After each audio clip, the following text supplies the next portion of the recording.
요한계시록 말씀을 읽으면서 아침에 이렇게 말씀이 머릿속에 이렇게 있었었는데 딱 정리할 것을 못 찾고 있었었는데 오늘 아침에 이제 계시록 맥체인 성경을 쭉 다 읽다가 이 말씀으로 교제를 시작하면 되겠다라는 생각이 들었습니다.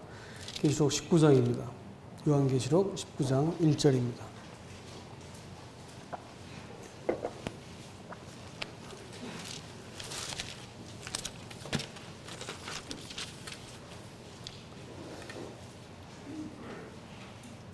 이 일 후에 내가 들으니 하늘에서 허다한 무리의 큰 음성 같은 것이 있어 이르되 할렐루야 구원과 영광과 능력이 우리 하나님께 있도다. 아멘.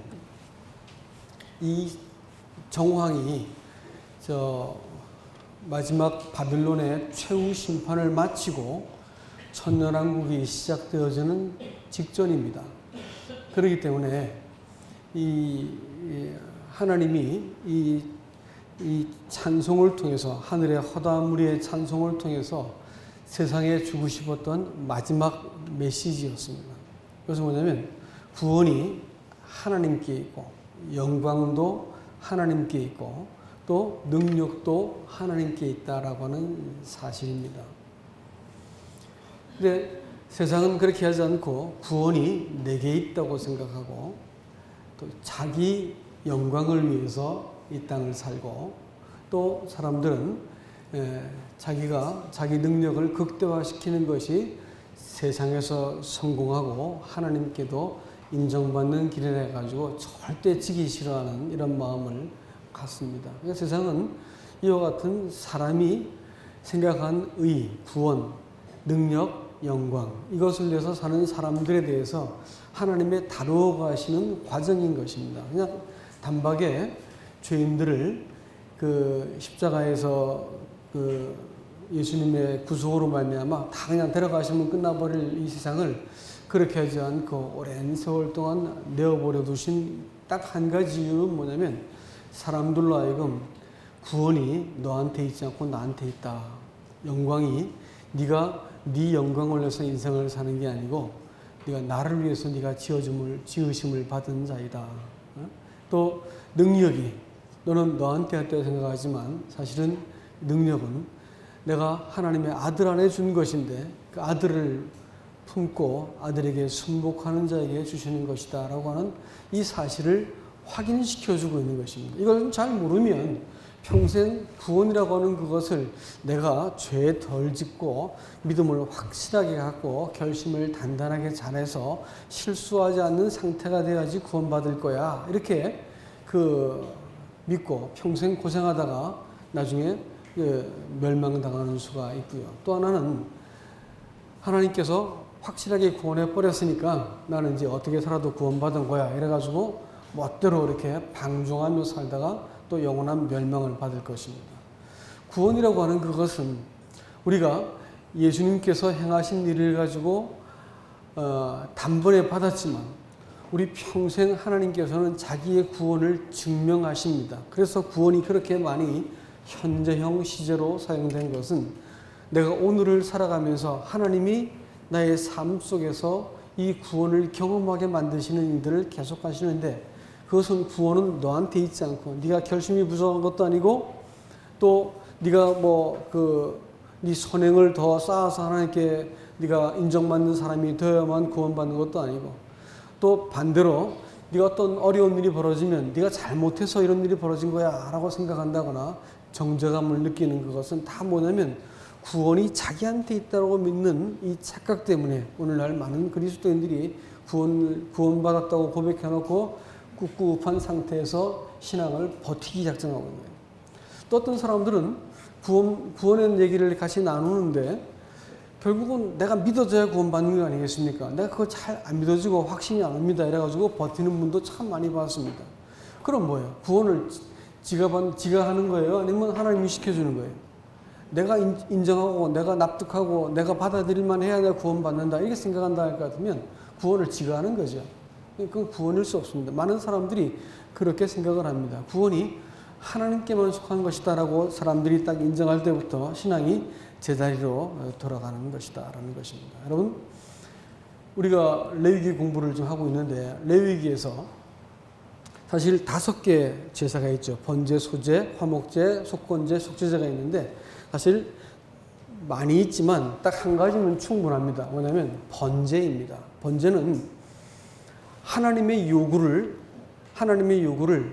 이 온전히 태워드리는 그 양을 하나님께 드림으로써 하나님의 이 공의를 만족시키는 것이 번제입니다. 이것을 신약적으로 얘기하면 이렇습니다.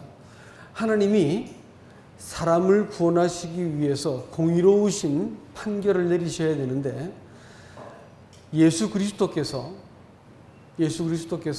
하나님의 공의를 만족시키기 위해서 친히 제물이 되셔가지고 하나님의 심판을 온전히 받으신 겁니다. 그래가지고 하나님께서 공의롭게 하나님의 공의가 충분히 채워지게 예수님께서 남김없이 자신을 드렸기 때문에 우리 구원이 사람 수준의 구원이 아니라는 거예요. 사람들이 생각할 때 구원을 사람의 수준으로 생각합니다. 그래서 내가 좀 이렇게 좀 이러이러한 죄는 지어도 구원은 지장 없겠지 생각합니다. 근데 이런 죄 저런 죄를 지으면 아니 어떻게 인간이 그럴 수가 있어? 어떻게 성도라는 사람이 그럴 수 있어? 구원도 아니요. 구원받지 못했을 거야. 이렇게 생각합니다. 뭐예요? 자기의 기준을 가지고 여기까지 죄를 지으면 괜찮고 그 다음 넘어가면 죄다 이렇게 생각하는 것이죠. 이게 뭐냐면 사람이 구원을 자기 수준으로 생각한 거예요. 그렇기 때문에 자기 수준을 넘고 나면 신앙이 흔들흔들해지고 기초가 이렇게 다 무너져 버리는 것이죠. 아니에요. 구원은요 하나님 수준에서 다 해놓으신 거예요. 하나님 수준에서 하나님의 아들이 죽으시고 영원한 그 효과가 영원히 이르는 그 언약을 가지고 영원한 피가 흘려지고 영원의 약속이 지켜지는 이 구원으로 우리에게 주었기 때문에 우리가 어떤 상황에도 이 구원이 흔들리지 않는 이 번제가 드려진 것입니다. 그러면 화목제나 소제는 뭡니까? 우리 예물로 제사는 2가지가 있댔죠. 예물과 제사. 예물은 번제, 화목제, 또 소제라 그랬습니다. 이건 뭐냐면 구원의 효과예요. 따라붙는 결과입니다. 그래가지고 구원받고 난 사람들은 이 하나님을 온전히 공의를 만족하고 났더니 그 다음부터 하나님과 화목하게 되어졌다는 것이고 화목한 관계를 즐기라는 것이고 또 소제는 이 땅을 살면서 예수 그리스도의 부활하신 그분과 더불어 내가 상관하면서 그분의 성품을 내가 묵상하고 그분을 통해서 흘러넘치는 것들을 내가 먹고 살아라. 부활하신 그리스도의 관계 속에서 내가 이 땅을 풍성히 살 수 있는 그 결과를 얻은 것입니다. 속죄제, 속건제가 뭐예요? 하나님이 다 용서하셨는데 뭐 그것도 드려야 할 필요가 있을까요? 예, 우리가 속건제나 속죄제 수준으로 하나님께 만난다면 우리는 다 구원받지 못할 사람입니다. 하나님 편에서 해놓으신 완전한 구원, 그 번제가 있었기 때문에 우리가 구원받는 거예요. 내가 죄가 기억날 때마다 제사 드려가지고 용서받는다면 우리가 다 기억나지 않은 줄 어떡할 거야? 어떤 사람은 양심이 두꺼워가지고 좀처럼 양심의 가책을 받지 않는 사람은 어떡할 거냐? 이 사람이 저 사람한테 상처를 줬는데 정작 상처를 준 가해자는 아무 어려움이 없는데 상처받은 사람은 그 사람이 미워 죽겠고 고통 겪고 있어. 그럼 하나님 보실 때 고통 겪은 사람이 양심의 가책받고 힘들어했으니까 문제가 있는 거예요? 아니면 가해자가 문제가 있는 거예요? 공정하지 않는 구원이죠. 자, 그러니까 구원은 하나님 편에 세워진 것이 우리의 구원의 근거고요.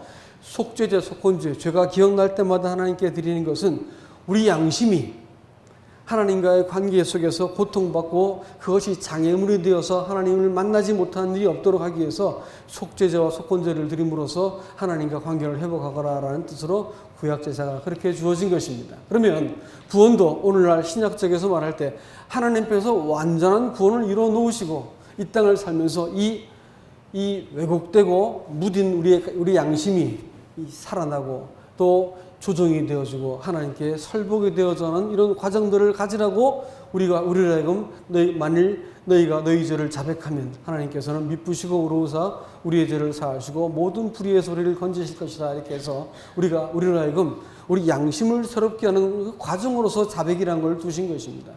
여러분 과정과 조건의 차이를 아십니까? 조건은 그 조건을 채우지 않으면 관계가 깨어지는 것이에요.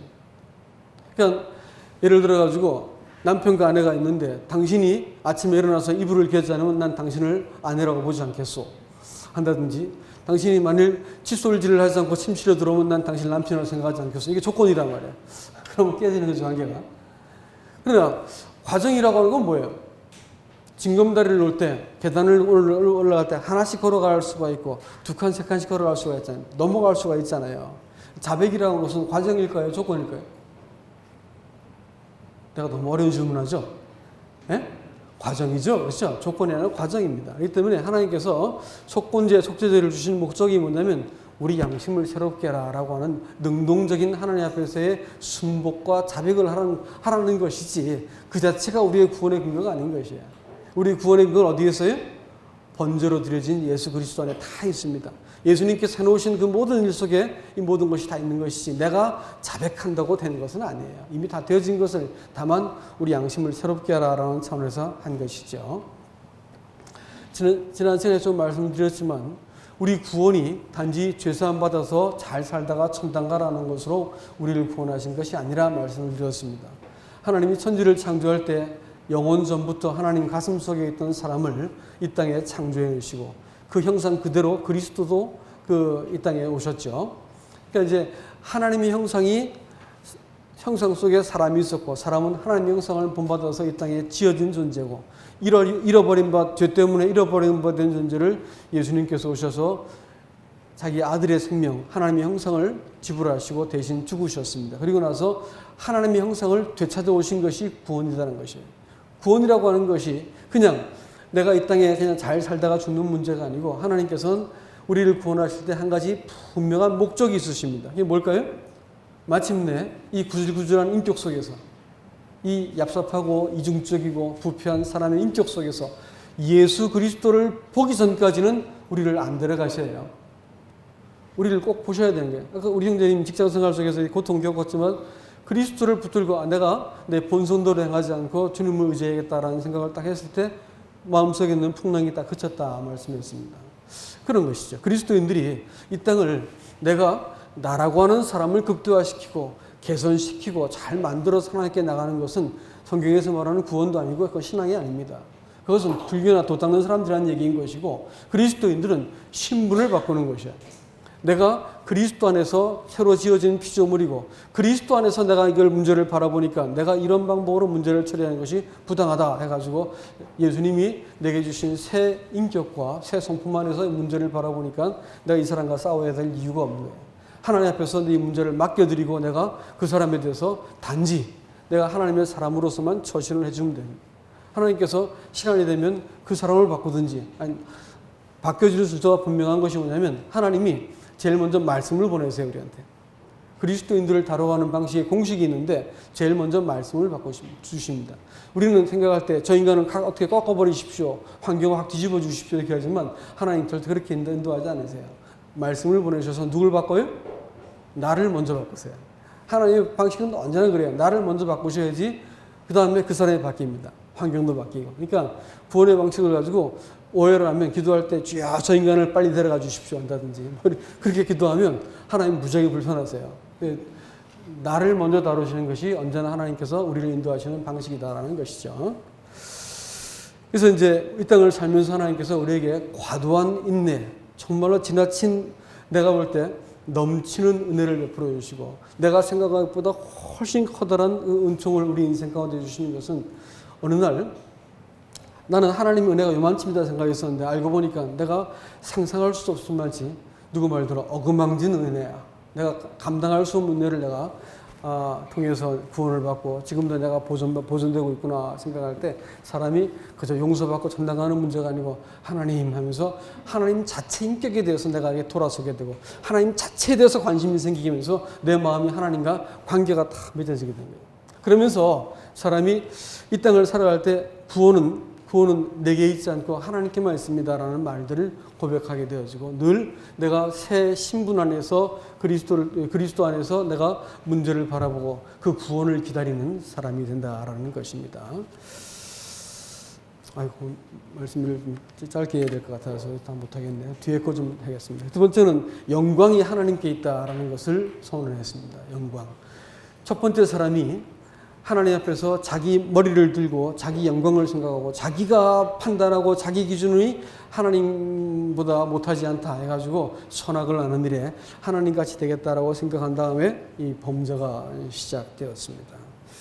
그래서 인생은 그 이후부터 자기 중심이 돼야 되고 자기가 인정받고 칭찬받아야 되고 자기가 주목받아야 되는 방식으로 환경을 만들고 관계를 조정하려고 인생을 살고 있습니다. 그러나 성경은 그것을 죄라고 말합니다. 이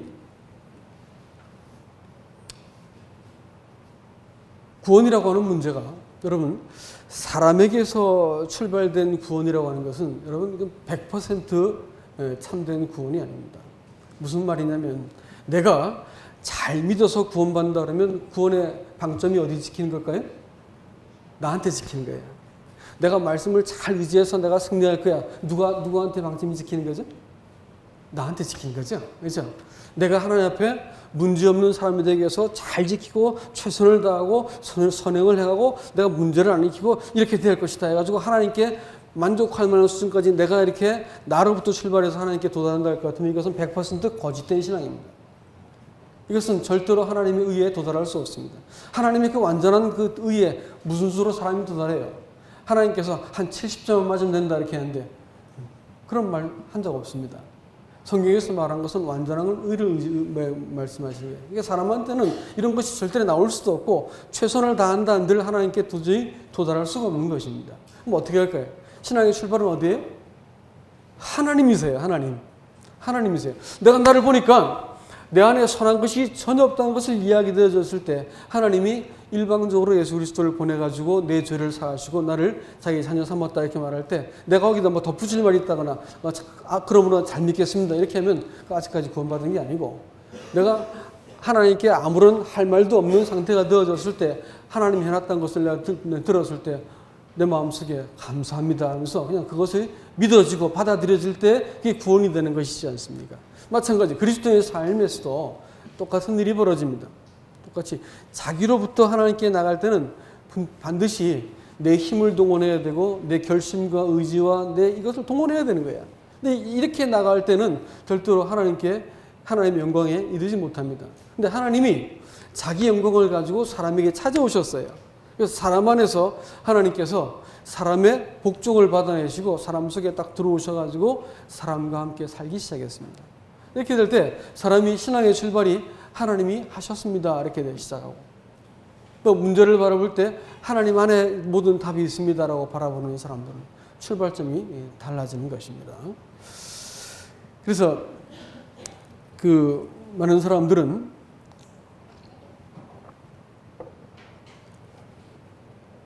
구원받았다고 말해놓고 나서 하나님을 이해하려고 듭니다. 그래서 자기의 이해의 범위를 딱 벗어나 버리면 신앙이 갈파를 잃어버립니다. 하나님을 이해하고 하나님이 납득이 되고 이해돼야만 순종하겠다 이렇게 말하면 순종하겠다는 말일까 안 하겠다는 말일까? 내가 이해돼야지 당신을 따르겠소라고 말하면 내가 높은 거예요 당신이 높은 거예요? 네? 내가 이해되고 납득이 돼야 당신을 내가 인정하겠소라면 내가 높은 거예요? 그 사람이 높은 거예요? 상대가 높은 거예요. 상대가 내가 높은 거예요. 내가 판단을 최종적인 결정을 하는 거니까. 그러면 하나님 믿는다 그럴 때 하나님이 납득되고 이해돼야만 내가 순종하겠습니다. 믿겠다는 말이 안 믿겠다는 말이에요? 맘먹겠다는 말이에요. 그게 신앙이 맘먹겠다는 소리야. 그러니까 내가 지금 납득이 안 되어도 가만히 돌아보니까 하나님이 이런 분이기 때문에 내가 지금 이해는 안 되지만 순종하겠습니다. 당신을 신뢰하겠습니다. 당신의 처분을 기다리겠습니다. 이걸 뭐라 그래? 이걸 믿음이라는 거예요. 근데 사람들이 믿음은 뭐냐면 믿습니다 이렇게 하려고 그러는데 그건 믿음이 아니에요. 신념이지. 내가 납득이 안 되어도 당신이라면 내가 신뢰됩니다. 여러분 이스라엘 사람들이 광야를 지날 때 이 나쁜 놈들 이렇게 믿음이 없다니 이런 마음 들어본 분 없어요? 신명기라는 거 보다 보면 그런 마음 들어요. 해도 해도 너무한다 이놈들 이러면서 이스라엘 백성들 막 무시하고 막 그렇게 했는데 또 거역하고 또 하나님을 배반하고 이렇게 했네. 이 나쁜 놈들 이렇게 했는데 여러분이나 그 사람들이나 조금 더 다를 바가 없는 사람들입니다. 사실은 여러분 3일 동안 물 못 먹는데 견딜 수 있겠어요? 3일 동안 여행해 보셨어요? 여행 열으려면 심신이 다 지쳐버립니다. 몸에 에너지가 빠져나가도 있지만 마음도 지쳐버려요. 그래서 아프리카 사람들 그런다는데 이렇게 여행을 이렇게 하게 되면 충분히 더 빨리 갈 수 있는데 빨리 가지 않고 또 멈춘답니다. 왜 멈추냐 그러니까 내 몸은 빨리 하는데 마음이 저 뒤에 있어서 기다려야 돼. 근데 마음이 올 때까지 기다린다는 거야. 그 사람들 표현이지만 소박하지만 재밌는 표현이죠. 이제 신앙생활이라고 하는 그것이 이 하나님 앞에서 우리가 우리가 이 이스라엘 백성들이 이 광야 생활을 40년 동안 이 텐트를 치고 돌아다니는 것이 만만한 일이 아니고 정말로 고단한 것입니다. 먹지 못하고 자지 못하고 좀 수고스러운 일이었습니다. 불평할 만했을까요? 그럼요. 여러분들이 그 상황에 가면 더할 사람들입니다. 우리들은 그런 사람들이에요. 그들이 불평한 것이 나쁜 놈들이 아니라 사람이 할 수 있는 극한까지 간 거예요. 그렇기 때문에 그때 불평한 거라고요. 이스라엘 사람도 뭐라 할 게 없어요. 사람으로서는 도저히 이길 수 없는 환경이었습니다. 불평할 수밖에 없는 환경이었다고요. 그런데 그 온 사람들은 거의 다 죽었습니다. 그런데 그들을 불러냈던 애굽에서의 일들을 추억하고 나면 그 일들을 기억한 사람들은 이게 무슨 뜻이 있겠다 싶어가지고 문제를 좀 더 깊은 눈으로 본 겁니다. 좀 거슬러 올라가지고 430년 전에 우리 조상 아브라함을 불러가지고 하나님께서 이 과정을 겪을 거라고 말씀하셨어라는 것을 기억해내면, 내가 하나님의 약속과 예언을 기억하고 하나님의 일들을 기억해내면 지금 만나는 일들을 어떻게 돼요? 이길 수 있는 체력이 생기죠. 딱 두 사람만 그와 같이 현상만 보지 않고 하나님이 어떠하신 것, 약속과 하신 말씀을 기억해내고 나서 견디고 가나안 땅에 들어가는 것이죠. 신앙은 말이죠. 눈에 보이는 것과 싸우면 여러분 반드시 세상과 함께 망하게 되어 있습니다. 그러나 하나님이 어떤 분인지 안 사람들만 이 과정을 지내서 하나님 앞에 설 수 있다는 걸 기억하시기 바랍니다. 안 그러면 평생 이 땅에서 하나님하고 줄다리기 하는 거예요. 더 주십시오. 이 땅을 위해서 하나님께 막 구하고 요구하고 이런 것 가지고 신앙이라 생각하죠. 또 내 일부분을 좀 드려서 주일날 교회 나와주고 헌금 좀 드려주고 이걸 신앙이라 생각합니다. 아니요. 신앙은 그런 문제가 아니에요. 신앙은 말이죠. 하나님이 자기 자신을 전부를 다 내어주시고 우리의 전부를 다 요구하시는 거예요. 내가 너 안에, 네가 내 안에. 그래서 사람이 하나님 안에 온전히 담기어서 인생을 살아가는 거예요. 그건 뭐 신앙이 깊어진다는 말이 아니고 뭔 뜻이냐면 내 모든 생명의 존재 근거, 또 내 모든 소유, 내 삶 자체가 하나님 안에 있고 당신 안에, 당신으로부터 출발했습니다라고 내가 고백을 한 거예요. 이렇게